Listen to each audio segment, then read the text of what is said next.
Molweni, ndiyabulela kakhulu kuBrion, bulela kuwe Professor, nisithi manzenithole. Igama lam ndinguNandi pha, as Professor has said, from South Africa. So my research is based on 18th century Black Atlantic women, but I'm going to be reading from the book, Home is Neither Here Nor There, which a big chunk of it is dedicated to Sarah Baartman, or Sarki Baartman, as she was also known. So it's part of the thesis which explores her life, a South African woman born in the colony of Good Hope in South Africa in 1789. Baartman was taken to London at the age of 20 by an English surgeon who promised her fame and fortune. She was dubbed as the Hottentot Venus, and she was paraded naked in freak shows, exhibitions, and she was subjected to the unabashed stares and crude comments of the British public, which resulted in a sensational trial of her custody by British abolitionists. Soon afterwards, however, Baartman's keeper, who may have been her husband, sold her to a French circus owner in 1814. Then her new owner took her to Paris to be displayed in French high society, and she endured exploitation and cruelty throughout her life. So the first poem that I wanted to open with is A Resistance. I see you, the tear on your brow, hips full of swing, gaps between your teeth. You come year after year to this, lining the streets, and then the chant starts. In your head, the drum beats 1, 1, 2, 1. Then your feet begin to twitch like child soldiers, gasping. Days like this will return like a bird's song. Once Mother Nature's awakened, so will our grasp. The next one is Brussels, which I've done a lot of research about Sarki's links to Brussels, and this one is called Brussels Will Fix Me. She pierced through my virginity, a blade in one hand, and another hand stroking my cornrowed hair. I wet myself in blood gushing down my tender thighs.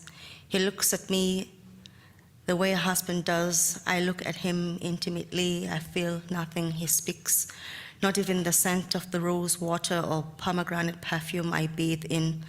I can't make him stay. Brussels is where they stitch girls like me. Fix me. The next poem,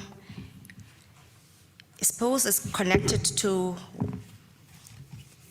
what is happening today to women who are maybe trafficked or find themselves in similar circumstances to what Sarah Baartman found herself back then. So this one is Let Us In.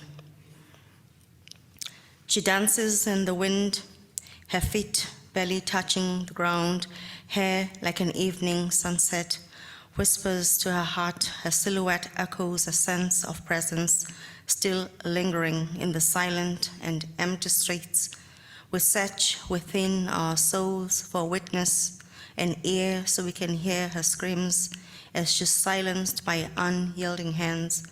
We want to feel your pain, your last draw of breath, the drop of your earring, the twisting of your necklace, your heart's last beat, so you don't go through this alone. Let us in.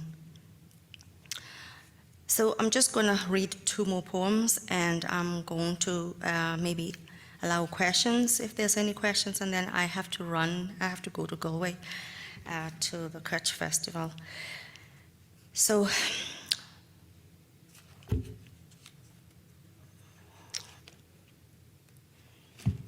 maybe read this one.